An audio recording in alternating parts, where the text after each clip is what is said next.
Doctor ਸਾਹਿਬ ਜਿਹੜੀ ਇਹ ਤੁਸੀਂ ਗੱਲ ਕੀਤੀ ਆ ਕਿ ਇੰਡੀਆ ਜਿਹੜਾ ਆ ਉਹ ਪੋਲੀਟੀਕਲੀ ਵੀ ਤੇ ਮਿਲੀਟੈਰਲੀ ਵੀ ਜਿਹੜਾ ਆ ਉਹ ਪੂਰੀ ਦੁਨੀਆ ਦੇ ਵਿੱਚ ਐਕਸਪੋਜ਼ ਹੋਇਆ, ਭਾਵੇਂ ਇੰਡੀਆ ਨੇ ਮਤਲਬ ਹਮੇਸ਼ਾ ਇੱਕ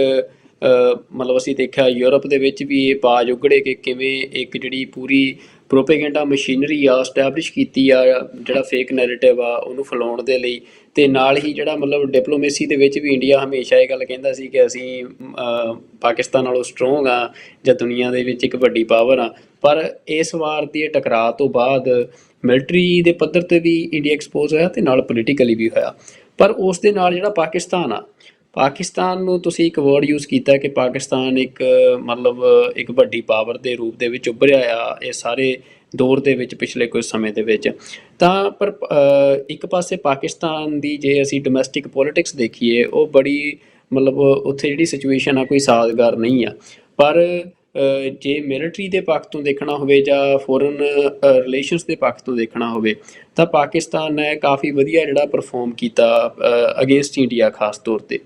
ਇਹ ਸਾਰੇ ਦੇ ਵਿੱਚੋਂ ਜਿਹੜਾ ਹਾਈਬਰਨੇਸ਼ਨ ਦਾ ਪੀਰੀਅਡ ਸੀ ਜਾਂ ਬੁਸ਼ ਨੇ ਜਿਹੜੀ ਉਹ ਪਾਲਿਸੀ ਲੈ ਕੇ ਆਏ ਆ ਬੁਸ਼, ਉਸ ਤੋਂ ਬਾਅਦ ਇਹ ਵੀ ਹੁਣ ਆਰਟੀਕਲਸ ਆ ਰਹੇ ਆ ਕਿ ਉਹ ਜਿਹੜੀ ਪਾਲਿਸੀ ਆ ਉਹਦੇ 'ਚ ਵੀ ਵੱਡਾ ਸ਼ਿਫਟ ਆ ਰਿਹਾ। ਮਤਲਬ ਡੋਨਲਡ ਟਰੰਪ ਦੇ ਇੱਕ ਅਮਰੀਕਨ ਪ੍ਰੈਜ਼ੀਡੈਂਟ ਦੇ ਵੱਲੋਂ ਮਤਲਬ ਜਿੱਥੋਂ ਤੱਕ ਮੇਰੀ ਜਾਣਕਾਰੀ ਆ ਕਿ ਆਸਿਫ ਮੁਨੀਰ ਪਹਿਲੇ ਜਿਹੜੇ ਮਿਲਟਰੀ ਚੀਫ ਆ ਜਿਹਨੂੰ ਜਿਹੜਾ US ਦੇ ਪ੍ਰੈਜ਼ੀਡੈਂਟ ਨੇ ਸਟੇਟ ਜਿਹੜਾ ਇਨਵਾਈਟ ਆ ਉਹ ਇਸ ਤਰੀਕੇ ਦੇ ਨਾਲ ਵਾਈਟ ਹਾਊਸ ਦੇ ਵਿੱਚ ਦਿੱਤਾ ਹੋਵੇ। ਅਤੇ ਇਹ ਸਾਰਾ ਕੁਛ ਜਿਹੜਾ ਆ ਜਿੱਥੇ ਇੱਕ ਪਾਸੇ ਹੋ ਰਿਹਾ ਮਤਲਬ ਅਤੇ ਪਾਕਿਸਤਾਨ ਜਿਹੜਾ ਖੁੱਲ੍ਹ ਕੇ ਮਤਲਬ ਜਿਹਨੇ ਚਾਈਨਾ ਦੀ ਵੈਪਨਰੀ ਯੂਜ਼ ਕੀਤੀ ਇੰਡੀਆ ਦੇ ਖਿਲਾਫ ਅਤੇ ਖੁੱਲ੍ਹ ਕੇ ਜਿਹੜਾ ਇਸ ਟਾਈਮ ਸਾਊਥ ਏਸ਼ੀਆ ਦੇ ਵਿੱਚ ਜਿਹੜਾ ਚਾਹੇ one belt one road initiative ਆ ਉਹਦਾ ਇੱਕ ਇੰਪੋਰਟੈਂਟ ਪਾਰਟਨਰ ਵੀ ਆ ਪਾਕਿਸਤਾਨ, ਜਿਹੜਾ ਅਮਰੀਕਾ ਦੇ ਲਈ ਚੈਲੰਜ ਵੀ ਆ। ਮਤਲਬ ਇਹ ਸਾਰਾ ਕੁਛ ਪਾਕਿਸਤਾਨ ਖੁੱਲ੍ਹੇ ਰੂਪ 'ਚ ਚਾਈਨਾ ਦੀ ਵੀ ਸਪੋਰਟ ਕਰ ਰਿਹਾ, ਉਹਨਾਂ ਦਾ ਸਪੋਰਟ ਲੈ ਵੀ ਰਿਹਾ। ਪਰ ਫਿਰ ਵੀ ਅਮਰੀਕਾ ਜਿਹੜਾ ਆ ਉਹ ਦੇਖਣ 'ਚ ਆਇਆ ਕਿ ਇੰਡੀਆ ਨਾਲੋਂ ਵੱਧ ਟਿਲਟ ਇੱਕੋ ਦਮ ਪਾਕਿਸਤਾਨ ਵੱਲ ਹੋਇਆ ਆ। ਤਾਂ ਇਹ ਸਾਰੀ ਦੀ ਵਜ੍ਹਾ ਤੁਸੀਂ ਕੀ ਸਮਝ ਰਹੇ ਹੋ ਅਤੇ ਇਹਦੇ ਕੀ ਪ੍ਰਭਾਵ ਜਿਹੜੇ ਆ ਉਹ ਅਗਲੇ ਸਮੇਂ ਦੇ ਵਿੱਚ ਇਸ ਸਾਰੇ ਖਿੱਤੇ 'ਤੇ ਪੈ ਸਕਦੇ ਆ? ਦੇਖੋ, ਫੌਜੀ ਟਰਮਸ ਦੇ ਵਿੱਚ ਇੱਕ ਲਫ਼ਜ਼ ਯੂਜ਼ ਹੁੰਦਾ ਹੈ ਜਨਰਲ ਜੋਗਰਾਫੀਆ। ਹੁਣ ਜਨਰਲ ਜੋਗਰਾਫੀਆ ਜਦੋਂ ਵੀ ਕਿਸੇ ਜੰਗ ਦੀ ਗੱਲ ਹੁੰਦੀ ਹੈ ਜਾਂ ਕਿਸੇ ਖਿੱਤੇ ਦੀ ਲੋਕੇਸ਼ਨ ਦੀ ਗੱਲ ਹੁੰਦੀ ਹੈ, ਕਿਹਾ ਜਾਂਦਾ ਵੀ ਇੱਕ ਤਾਂ ਫੌਜਾਂ ਜਿੱਤਦੀਆਂ ਨੇ ਵੀ ਕਿਹੜਾ ਉਹਦਾ ਕਾਬਲ ਜਨਰਲ ਹੈ, ਉਹਦੀ ਕੀ ਕਮਾਂਡ ਹੈ। ਪਰ ਦੂਸਰਾ ਪਾਵਰਫੁਲ ਕਿਸੇ ਵੀ ਜਿੱਤ ਜਾਂ ਹਾਰ ਦੇ ਲਈ ਉਹ ਜਨਰਲ ਜੋਗਰਾਫੀਆ ਹੁੰਦਾ ਹੈ। ਜਿਵੇਂ ਅਸੀਂ ਮਾਸਕੋ ਦੇ ਲੈਵਲ ਦੀ ਗੱਲ ਕੀਤੀ ਕਿ ਨੈਪੋਲੀਅਨ ਵੀ ਫਸਿਆ, ਨਾਜ਼ੀ ਵੀ ਫਸੇ ਕਿਉਂਕਿ ਵੈਦਰ ਕੋਲਡ ਹੁੰਦਾ ਹੈ, ਉੱਥੇ ਜਾ ਕੇ ਫਸ ਗਏ, ਬੈਕ ਲਾਈਨ ਕੱਟੀ ਗਈ, ਸਪਲਾਈ ਲਾਈਨ ਕੱਟੀ ਗਈ ਔਰ ਉਹਨਾਂ ਨੇ ਗੁਰਿਲਾ ਵਾਰਫੇਅਰ ਰਾਹੀਂ ਉਹਨਾਂ ਨੂੰ ਡਿਫੀਟ ਕੀਤਾ। ਜੇ ਤੁਸੀਂ ਪਾਕਿਸਤਾਨ ਦੀ ਜਿਓਗ੍ਰਾਫੀਕਲ ਲੋਕੇਸ਼ਨ ਦੇਖੋ ਤੇ ਉਹ ਗੇਟਵੇ ਹੈ ਟੂ ਦਾ ਸੈਂਟਰਲ ਏਸ਼ੀਆ, ਉਹਦੀ ਇੱਕ ਵੱਡੀ ਅਹਿਮੀਅਤ ਹੈ। ਅਫਗਾਨਿਸਤਾਨ ਜਿਹੜਾ ਹਮੇਸ਼ਾ ਹੀ ਟਰਬਲ ਸਪਾਟ ਰਿਹਾ ਥਰੂ ਆਊਟ ਹਿਸਟਰੀ, ਉਸ ਨੂੰ ਕੰਟੇਨ ਕਰਨ ਲਈ ਵੀ ਜਿਹੜਾ ਹਮੇਸ਼ਾ ਪਾਕਿਸਤਾਨ ਦਾ ਰੋਲ ਅਸੀਂ ਦੇਖਦੇ ਹਾਂ, ਕਿਉਂਕਿ ਅਮਰੀਕਾ ਦੀ ਡੀਪ ਸਟੇਟ ਜਿਹਨੂੰ ਕਿਹਾ ਜਾਂਦਾ ਹੈ ਉਹ ਮੱਚ ਮੋਰ ਕੰਫਰਟੇਬਲ ਪਾਕਿਸਤਾਨ ਦੇ ਨਾਲ ਹੈ ਜਾਂ ਰਹੀ ਹੈ ਪਹਿਲਾਂ ਤੋਂ ਹੀ। ਉਹਨਾਂ ਦੀ ਮਿਲਟਰੀ ਟ੍ਰੇਨਿੰਗ ਪੈਟਰਨ ਹੁਣ ਤੱਕ ਜਦੋਂ ਥੋੜ੍ਹਾ ਬਹੁਤ ਉਹ ਚਾਈਨਾ ਵੱਲ ਟਿਲਟ ਕੀਤੇ ਨੇ, ਔਰ ਤੁਸੀਂ ਬਿਲਕੁਲ ਠੀਕ ਕਿਹਾ ਕਿ ਇਸ 4 ਰੋਜ਼ਾ ਜਿਹੜਾ ਟਕਰਾਅ ਸੀ ਉਹਦੇ 'ਚ ਚਾਈਨੀਜ਼ ਵੈਪਨਰੀ ਜਾਂ ਉਹਨਾਂ ਦੀਆਂ ਲੌਜਿਸਟਿਕਸ ਯੂਜ਼ ਹੋਈਆਂ। ਅਦਰਵਾਈਜ਼ ਜਿਵੇਂ ਇੰਡੀਆ ਦੀ ਮਿਲਟਰੀ ਸਾਜ਼ੋ ਸਮਾਨ ਔਰ ਦੂਜਾ 80% ਸੋਵੀਅਤ ਯੂਨੀਅਨ ਦਾ ਰਸ਼ੀਆ ਦਾ ਹੈ, ਇਵੇਂ ਹੀ ਜਿਹੜਾ ਪਾਕਿਸਤਾਨ ਦਾ ਅਮਰੀਕਾ ਪ੍ਰਤੀ ਰਹੇ। ਔਰ ਇਸ ਗੱਲ ਦਾ ਧਿਆਨ ਰਹੇ ਕਿ ਅਮਰੀਕਾ ਦੇ ਨਾਲ ਪਾਕਿਸਤਾਨ ਦੀ ਜਿਹੜੀ ਜੇ ਇੰਡੀਆ ਦੀ ਰਾਹ agency state of the art performance KGB ਦੇ ਪੈਟਰਨ ਤੇ ਹੈ ਉਹਨਾਂ ਦੀ, ਇਸੇ ਤਰ੍ਹਾਂ ਪਾਕਿਸਤਾਨ ਦੀ ISI ਜਿਹੜੀ ਹੈ ਉਹ CIA ਦੇ ਪੈਟਰਨ ਤੇ ਹੈ। ਔਰ ਆਲਮੋਸਟ 10 ਸਾਲ ਜਿਹੜਾ ਹੈ ਜਦੋਂ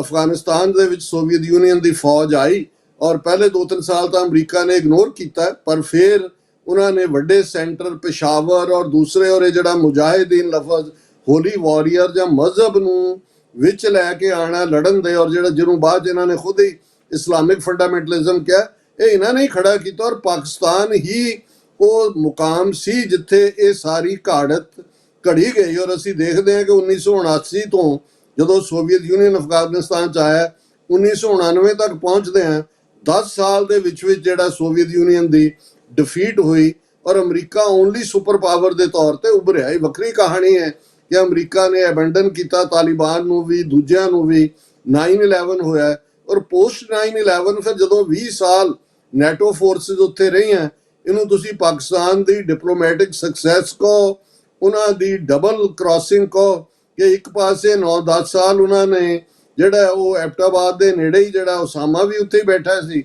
ਔਰ ਅਮਰੀਕਾ ਦੇ ਨਾਲ ਵੀ ਜਾਂ ਨੈਟੋ ਦੇ ਨਾਲ ਵੀ ਉਹਨਾਂ ਦੇ ਸਬੰਧ ਚੰਗੇ ਰਹੇ ਦੇ ਬਾਵਜੂਦ ਜਦੋਂ ਉਸਾਮਾ ਮਾਰਿਆ ਵੀ ਗਿਆ, ਅਮਰੀਕਾ ਨੇ ਕੋਈ ਇਸ ਕਿਸਮ ਦੀ ਲਾਈਨ ਪਾਕਿਸਤਾਨ ਪ੍ਰਤੀ ਨਹੀਂ ਲਈ ਕਿ ਜੀ ਤੁਸੀਂ ਸਾਨੂੰ ਡਬਲ ਕ੍ਰਾਸ ਕੀਤਾ ਹੈ। ਇਨਸਾਈਡ ਹਿਲਰੀ ਕਲਿੰਟਨ, ਦੂਜੇ ਤੀਜੇ, ਕਿਸੇ ਨੇ ਐਪੀ ਸੈਂਟਰ ਕਿਹਾ, ਕਿਸੇ ਨੇ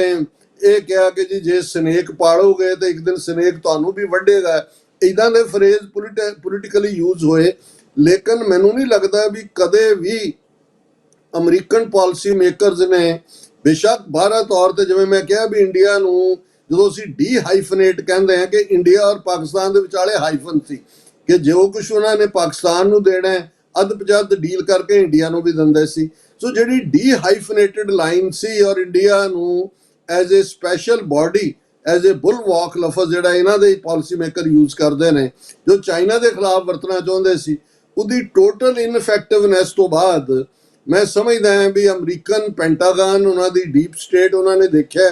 ਕਿ ਪਾਕਿਸਤਾਨ ਦੇ ਨਾਲ, ਔਰ ਤੁਸੀਂ ਇਹ ਦੇਖੋਗੇ ਵੀ ਤੁਸੀਂ ਬਿਲਕੁਲ ਠੀਕ ਕਿਹਾ ਕਿ ਬੇਸ਼ੱਕ ਹੋਸਟ ਵਾਈਟ ਹਾਊਸ ਨੇ ਅਯੂਬ ਖਾਨ ਨੂੰ ਵੀ ਕੀਤਾ, ਹੋਸਟ ਜ਼ਿਆਉਲ ਹਕ ਨੂੰ ਵੀ ਕੀਤਾ, ਪਰਵੇਜ਼ ਮੁਸ਼ਰਫ ਨੂੰ ਵੀ ਕੀਤਾ, ਪਰ ਉਦੋਂ ਜਦੋਂ ਉਹ ਪ੍ਰੈਜ਼ੀਡੈਂਟ ਵੀ ਬਣ ਚੁੱਕੇ ਸੀ ਫੌਜੀ ਚੀਫ ਦੇ ਨਾਲ। ਇਹ ਪਹਿਲੀ ਵਾਰ ਹੋਇਆ ਕਿ ਇੱਕ ਫੌਜੀ ਚੀਫ, ਔਰ ਉਹ ਵੀ ਪਹਿਲਗਾਮ ਤੋਂ ਕੁਝ ਹਫ਼ਤਿਆਂ ਬਾਅਦ, ਜਦੋਂ ਕਿ ਜੇ ਤੁਸੀਂ ਇੰਡੀਆ ਦਾ ਨੈਰੇਟਿਵ ਦੇਖੋ ਤਾਂ ਉਹਨਾਂ ਨੇ ਆਸਮ ਮੁਨੀਰ ਨੂੰ ਇੱਕ ਡੈਵਲ ਬਣਾ ਕੇ ਪੇਸ਼ ਕੀਤਾ ਹੋਇਆ ਸੀ, ਕਿਉਂਕਿ ਇਸ ਟਕਰਾਅ ਤੋਂ ਪਹਿਲਾਂ ਆਸਮ ਮੁਨੀਰ ਦੀ ਇੱਕ ਸਟੇਟਮੈਂਟ ਸੀ ਟੂ ਨੇਸ਼ਨ ਥਿਊਰੀ ਦੇ ਉੱਤੇ, ਔਰ ਦੂਸਰਾ ਔਰ ਉਹਨੇ ਕਿਹਾ ਸੀ ਵੀ ਹੁਣ ਇਹ ਪਹਿਲੀ ਵਾਲੀ ਪਾਲਿਸੀ ਨਹੀਂ ਹੋਏਗੀ, ਅਸੀਂ ਰਿਵੈਂਜ ਲਵਾਂਗੇ। ਲੇਕਿਨ ਇਹਦੇ ਬਾਵਜੂਦ ਕੱਲਾ ਹੋਸਟ ਹੀ ਨਹੀਂ ਕੀਤਾ, 1 ਘੰਟੇ ਦੀ ਮੀਟਿੰਗ ਤੋਂ ਬਾਵਜੂਦ 2-2.5 ਘੰਟੇ, ਔਰ ਜਿਹੜੇ ਪ੍ਰੈਜ਼ੀਡੈਂਟ ਟਰੰਪ ਨੇ 2 ਵਾਰ ਜਿਹੜੀ ਟ੍ਰਿਬਿਊਟ ਦਿੱਤੀ ਆਸਮ ਮੁਨੀਰ ਨੂੰ, ਇਹ ਗ੍ਰੇਟ ਜਨਰਲ, ਇਹ ਗ੍ਰੇਟ ਹਿਊਮਨ ਬੀਇੰਗ, ਦੂਸਰਾ ਔਰ ਇਨਸਾਈਡ ਕੀ ਹੈ ਵੀ ਡੋਂਟ ਨੋ। ਲੇਕਿਨ ਇੱਕ ਸਾਲ ਦਾ ਵੀ ਧਿਆਨ ਰਿਹਾ ਕਿ ਪਾਕਿਸਤਾਨ ਲਗਭਗ 57 ਜਿਹੜੇ ਇਸਲਾਮਿਕ ਮੁਲਕ ਨੇ ਉਹਨਾਂ ਚੋਂ ਇੱਕੋ ਇੱਕ ਮੁਲਕ ਹੈ ਜਿਹੜਾ ਨਿਊਕਲੀਅਰ ਪਾਵਰ ਹੈ,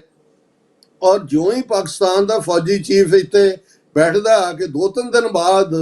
ਈਰਾਨ ਦੇ ਉੱਤੇ ਜਿਹੜਾ ਇਜ਼ਰਾਈਲੀ ਸਟ੍ਰਾਈਕ ਹੁੰਦੀ ਹੈ, ਔਰ ਅਮਰੀਕਾ ਦੇ B-2 ਬੰਬਰ ਵੀ ਉੱਥੇ ਜਾਂਦੇ ਨੇ। ਸੋ ਮੈਨੂੰ ਇਹ ਲੱਗਦਾ ਹੈ ਕਿ ਆਸਮ ਮੁਨੀਰ ਦਾ ਜਾਂ ਪਾਕਿਸਤਾਨ ਦਾ ਰੋਲ ਮੈਂ ਵੀਜ਼ਾ ਵੀ ਇੰਡੀਆ ਉਹਨਾਂ ਨੇ ਕੈਲਕੂਲੇਟ ਨਹੀਂ ਕੀਤਾ, ਇਸਲਾਮਿਕ ਵਰਲਡ ਦੇ ਹਵਾਲੇ ਨਾਲ ਵੀ, ਈਰਾਨ ਦੇ ਨਾਲ ਰਿਲੇਸ਼ਨਸ਼ਿਪ ਦੇ ਹਵਾਲੇ ਨਾਲ ਵੀ। ਔਰ ਮੈਨੂੰ ਇਹ ਲੱਗਦਾ ਹੈ ਕਿ ਵੀ ਆਉਣ ਵਾਲੇ ਪੀਰੀਅਡ ਦੇ ਵਿੱਚ ਇਹ ਗੱਲ, ਕਿਉਂਕਿ ਅਮਰੀਕਾ ਨੂੰ ਇਹ ਨਜ਼ਰ ਆਉਣਾ ਸ਼ੁਰੂ ਹੋ ਗਿਆ ਸੀ ਕਿ ਜਿਉਂ-ਜਿਉਂ ਅਮਰੀਕਾ ਦਾ ਝੁਕਾਅ ਬਹੁਤ ਜ਼ਿਆਦਾ ਇੰਡੀਆ ਵੱਲ ਹੋ ਰਿਹਾ ਸੀ, ਪਾਕਿਸਤਾਨ ਬੜੀ ਤੇਜ਼ੀ ਦੇ ਨਾਲ ਚਾਈਨਾ ਵੱਲ ਜਾ ਰਿਹਾ ਸੀ, ਔਰ ਸ਼ਾਇਦ ਅਮਰੀਕਾ ਉਹਦੇ 'ਚ ਸਟਾਪ ਵੀ ਲਾਉਣਾ ਚਾਹੁੰਦਾ ਹੈ ਕਿ ਅਮਰੀਕਾ ਬਿਲਕੁਲ ਚਾਈਨਾ ਡਿਪੈਂਡੈਂਟ ਨਾ ਹੋਏ। ਔਰ ਸੈਕੰਡਲੀ ਇਹ ਸਾਰੇ ਪੀਰੀਅਡ ਦੇ ਵਿੱਚ ਤੁਹਾਨੂੰ ਜੇ ਤੁਸੀਂ ਮਾਰਕ ਰੂਬੀਓ ਔਰ ਟਰੰਪ ਦੀਆਂ ਸਟੇਟਮੈਂਟਸ ਦੇਖੋ, ਜਦੋਂ ਉਹ ਸੀਜ਼ ਫਾਇਰ ਕਰਾਉਣ ਦੀ ਗੱਲ ਵੀ ਕਰਦੇ ਨੇ, ਨਾਲ ਹੀ ਕਸ਼ਮੀਰ ਦੇ ਮਸਲੇ ਦਾ ਜ਼ਿਕਰ ਵੀ ਹੋਇਆ, ਔਰ ਇਹ ਕਿਹਾ ਗਿਆ ਕਿ ਕਿਸੇ ਨਿਊਟਰਲ ਥਾਂ ਦੇ ਉੱਤੇ ਗੱਲਬਾਤ ਹੋਏਗੀ। ਸੋ ਇੱਕ ਗੱਲ ਦਾ ਧਿਆਨ ਰਿਹਾ ਕਿ 5 ਅਗਸਤ 2019 ਨੂੰ ਜਦੋਂ ਕਿ ਕਸ਼ਮੀਰ ਨੂੰ ਇੰਡੀਆ ਨੇ ਮੁਕੰਮਲ ਤੌਰ ਤੇ ਐਨੈਕਸ ਕਰਕੇ ਆਰਟੀਕਲ 370 ਖਤਮ ਕਰਕੇ ਸੂਬੇ ਦਾ ਰੁਤਬਾ ਵੀ ਖਤਮ ਕਰ ਦਿੱਤਾ ਸੀ, ਟਰੰਪ ਦੀ ਪ੍ਰੈਜ਼ੀਡੈਂਸੀ ਸੀ, ਅਮਰੀਕਾ ਨੇ ਕੋਈ ਰਿਐਕਟ ਨਹੀਂ ਸੀ ਕੀਤਾ। ਲੇਕਿਨ ਹੁਣ ਜੇ ਪ੍ਰੈਜ਼ੀਡੈਂਟ ਟਰੰਪ ਜਾਂ ਉਹਨਾਂ ਦਾ ਸੈਕਟਰੀ ਆਫ ਸਟੇਟ ਉਸ ਨੂੰ ਨਿਊਟਰਲ ਥਾਂ ਤੇ ਇਸ ਮਸਲੇ ਨੂੰ ਹੱਲ ਕਰਨ ਦੀ ਗੱਲ ਕਰਦਾ ਹੈ, ਤੇ ਇਹ ਇਸ ਤੋਂ ਲੱਗਦਾ ਵੀ ਪਾਕਿਸਤਾਨ ਦਾ ਇਹ ਮੌਕਫ ਜਿਹੜਾ ਸੀ ਕਿ ਭਾਈ ਕਸ਼ਮੀਰ ਬੋਨ ਆਫ ਕੰਟੈਂਸ਼ਨ ਹੈ, ਇਹਦਾ ਹੱਲ ਕਰੋ, ਇਹ ਵੀ ਅਮਰੀਕਾ ਨੇ ਆਪਣੇ ਜਿਹੜਾ ਹੈ ਉਹ ਰਡਾਰ ਦੇ ਉੱਤੇ ਲਿਆਂਦਾ। ਸੋ ਕੁੱਲ ਮਿਲਾ ਕੇ ਇੱਕ ਫੈਕਟਰ ਇਹਦੀ ਸਾਡੇ ਕਿਉਂਕਿ ਕੌਮੀ ਨਜ਼ਰੀਏ ਤੋਂ ਬੜਾ ਇੰਪੋਰਟੈਂਟ ਹੈ ਇਸ ਗੱਲ ਨੂੰ ਸਮਝਣਾ ਕਿ ਵੀ ਇਹ ਜਿਹੜਾ ਸਾਰਾ ਕਨਫਲਿਕਟ ਇੰਡੀਆ ਪਾਕਿਸਤਾਨ ਦਾ ਜਾਂ ਜੀਓ ਪੋਲੀਟੀਕਲ ਹੈ, ਉਹਦੇ 'ਚ ਸਿੱਖ ਫੈਕਟਰ ਕਿੱਥੇ ਲਾਈ ਕਰਦੇ। ਸੋ ਮੈਂ ਸਮਝਦਾ ਵੀ ਉਹਦੇ 'ਚ ਖਾਸ ਤੌਰ ਤੇ 4 ਰੋਜ਼ਾ ਇਸ ਕਨਫਲਿਕਟ ਦੇ ਵਿੱਚ ਸਿੱਖ ਕੌਮ ਨੇ ਇੱਕ ਨਿਊਟਰਲ ਰੋਲ ਅਦਾ ਕੀਤਾ। ਬਾਹਰਲੇ ਸਿੱਖਾਂ ਨੇ ਖੁੱਲ੍ਹ ਕੇ ਕਿਹਾ ਵੀ ਸਾਡੀ ਜੰਗ ਨਹੀਂ ਹੈ। ਈਵਨ ਪੰਜਾਬ ਦੇ ਵਿੱਚ ਵੀ ਕੋਈ ਪ੍ਰੋ ਇੰਡੀਆ ਐਂਥੂਸੀਆਜ਼ਮ ਕਿਤੇ ਨਜ਼ਰ ਨਹੀਂ ਆਇਆ। ਇਸ ਦੇ ਉਲਟ ਇੱਕਦਮ ਈਵਨ ਜਿਹੜਾ ਕਲਾ ਦੇ ਫੀਲਡ 'ਚ ਵੀ ਇਸ ਕਿਸਮ ਦੇ ਗੀਤ ਵੀ ਆਏ ਕਿ ਵੀ ਇੱਧਰ ਸਾਡਾ ਦਰਬਾਰ ਸਾਹਿਬ ਹੈ, ਉਧਰ ਸਾਡਾ ਕਰਤਾਰਪੁਰ ਹੈ। ਸੋ ਮੈਂ ਸਮਝਦਾ ਵੀ ਇਸ ਪਾਰਟ ਨੇ ਵੀ ਜਿੱਥੇ ਪਾਕਿਸਤਾਨ ਦੇ ਵਿੱਚ ਸਿੱਖਾਂ ਦੇ ਲਈ ਗੁੱਡਵਿਲ ਆਈ, ਈਵਨ ਉਹਨਾਂ ਦੇ ਜਿਹੜਾ inter service public relation ISPR, ਉਹਨਾਂ ਦੇ ਹੈੱਡ ਨੇ ਜਦੋਂ ਇਹ ਕਿਹਾ ਗਿਆ ਕਿ ਜੀ ਇੰਡੀਆ ਨੇ ਕਿਹਾ ਜੀ ਕਿ ਦਰਬਾਰ ਸਾਹਿਬ ਦੇ ਉੱਤੇ ਉਹਨਾਂ ਨੇ ਮਿਜ਼ਾਈਲ ਮਾਰਨੀ ਸੀ, ਅਸੀਂ ਉਹਨੂੰ ਰੋਕਣ ਦਾ, ਉਹਨੇ ਕਿਹਾ ਵੀ ਬਿਲਕੁਲ ਨਹੀਂ, ਅਸੀਂ ਤਾਂ ਸਿੱਖਾਂ ਨਾਲ ਸਾਡੇ ਬਹੁਤ ਖਾਸ ਸੰਬੰਧ ਨੇ। ਤੁਸੀਂ ਦੇਖਿਆ ਵੀ ਕਿੰਨੀ ਮੁਹੱਬਤ ਪਾਕਿਸਤਾਨੀ ਕਰਦੇ ਨੇ ਜਦੋਂ ਸਿੱਖ ਆਉਂਦੇ ਨੇ, ਅਸੀਂ ਤਾਂ ਇੱਥੇ ਉਹਨਾਂ ਦੀਆਂ ਇਬਾਦਤਗਾਹਾਂ ਦੀ ਹਿਫਾਜ਼ਤ ਕਰ ਰਹੇ ਹਾਂ। ਇਹ ਦੂਸਰਾ ਪਾਰਟ ਹੈ। ਸੋ ਮੈਨੂੰ ਇਹ ਲੱਗਦਾ ਹੈ ਕਿ ਇਹ ਫੈਕਟਰ, ਜੇ ਭਾਵੇਂ ਆਪਣੀ ਆਈਡੈਂਟੀਟੀ ਵੀ ਸਾਡੀ ਟਰਾਂਸਨੈਸ਼ਨਲ ਰਿਪਰੈਸ਼ਨ ਤੋਂ ਬਾਅਦ ਜੋ ਭਾਰਤ ਨੇ ਕੈਨੇਡਾ ਅਮਰੀਕਾ 'ਚ ਕੀਤਾ, ਆਲਰੇਡੀ ਸਿੱਖ ਜਿਹੜੇ ਨੇ ਉਹ ਰਡਾਰ ਸਕਰੀਨ ਤੇ ਨੇ ਅਮਰੀਕਨ ਪਾਲਿਸੀ ਮੇਕਰਸ ਦੀ, ਪਰ ਇਸ ਕਨਫਲਿਕਟ ਦੇ ਵਿੱਚ ਵੀ ਸਿੱਖਾਂ ਦਾ ਇੱਕ ਵੱਖਰੀ ਆਈਡੈਂਟੀਟੀ ਦੇ ਤੌਰ ਤੇ, ਜਿਹਦੇ 'ਚ ਕਿ ਉਹਨਾਂ ਨੇ ਕੋਈ ਭਾਰਤੀ ਨੈਰੇਟਿਵ ਨੂੰ ਜਿਹੜਾ ਹੈ ਉਹ ਨਹੀਂ ਅਪਣਾਇਆ, ਇਹ ਵੀ ਬੜੀ ਅਹਿਮੀਅਤ ਵਾਲੀ ਗੱਲ ਹੈ। ਔਰ ਇਸ ਨੇ ਵੀ ਭਾਰਤ ਨੂੰ ਕਾਫੀ ਜਿਹੜਾ ਹੈ ਉਹ ਟਰਬਲ ਕੀਤਾ ਹੋਇਆ।